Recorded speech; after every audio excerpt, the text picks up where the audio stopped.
Buongiorno Lorenzo. Caro professor Maggi, lei è sempre, a proposito, ne parlavamo prima, mentre preparavamo questa breve puntata, il professor Maggi è sempre sul pezzo, non poi, si lascia mai, hai notato mai che prendere all'ultimo. Ultimamente spazio oltre il lei ormai non è solo è vero.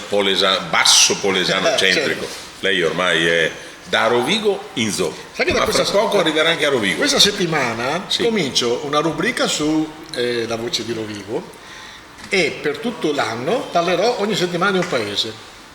Complimenti. Ho cominciato con cominciato la settimana prossima, comincia con quello di Ivan Dallara, come si chiama? Ceregnano. Poi sono a Porto Tolle, poi sono dal tuo amico che mi hai consigliato tu, dato il numero forse, di Costa, Di Rovigo, il sindaco di Costa. Il sindaco di Costa. L'ottimo sindaco di Costa. Molto forte, un grande personaggio. Facciamo una cosa, professor Maggi, la inventiamo sul momento. Facciamo seguire, o prima o dopo, uno spritz del comune su cui lei Perfetto. Quindi uniamo lo spritz al servizio. Dalla prossima settimana cominciamo con Ceregnano, che non mi viene. Allora facciamo uno spritz Ceregnano. Però benissimo, ok. E chiamiamo il sindaco se possibile. Ma senza dubbio. Perfetto. Quindi questa qua è una cosa che mi fa piacere. Carinissima questa. Faremo Carinissima. dei filmati e dopo uno speciale di 2 pagine sulla Quindi voce facciamo il coso, di martedì. Come si chiama? Facciamo il tour del Polesine. Il tour del Polesine. Il professor Maggi. Da Melara a Barricata. Da Melara a Porto Tolle, a Caccepoli. È lunga? Sono 110 km. 110 km. Sì. Bella, stimolante. Perfetto, quindi parliamo subito al volo. Mi dica. Si va a votare a Portovino.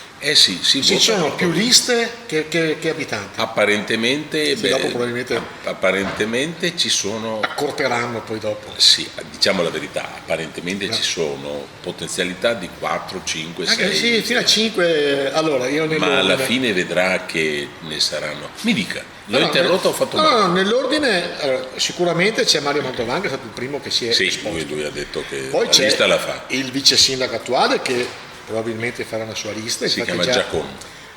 Thomas Giacon, che ha già riattivato la sua pagina Facebook con scritto Giacon Sindaco. Per cui lei è attento lettore, attento. C'è il gruppo della Alessia Tessarin che non si è sbilanciata lei, ma probabilmente proporranno per Munian. Poi mi consenta di dubitare. Poi dopo so che c'è la Panizzo che che dovrebbe in teoria, lo dico e qua lo nego, presentare il tutto sabato 15 e sabato presentando Panizzo come candidato. Come candidata. La sorella penso sia. Sì. E poi dopo c'è un altro gruppo, diciamo Pupi Gennari dietro le quinte. Sì, ho capito. Il gruppo degli ex. E quindi Doriano Mancin forse o altre cose. E poi dopo c'è l'incognita, lei smentisce, quindi noi possiamo parlare così al volo. Dell'Isa Coppola. Chi lo scopriremo solo vivendo. Però mi consenta, vedrà che ci sarà una drastica riduzione. Ma sicuramente. Però le passate votazioni, per me c'è stata un'operazione geniale, ma proprio geniale, da parte di uno che adesso è assessore, che è Roberto Lupi. Sì. E lui si è proposto come sindaco. Il compagno Lupi. Sono convinto che lui fosse convinto di non avere nessuna chance. Però presentandosi in anteprima con tutti ha potuto poi ambire a diventare assessore. E per me è stata, vuol dire essere un buon politico.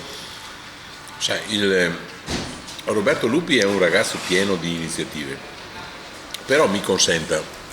Adesso qui forse non violo non esiste segretezza.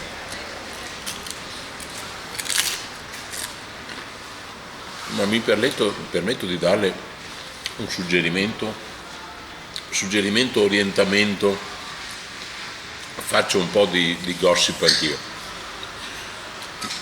Tutti i nomi che lei mi ha elencato, quasi tutti, sono iscritti a Forza Italia.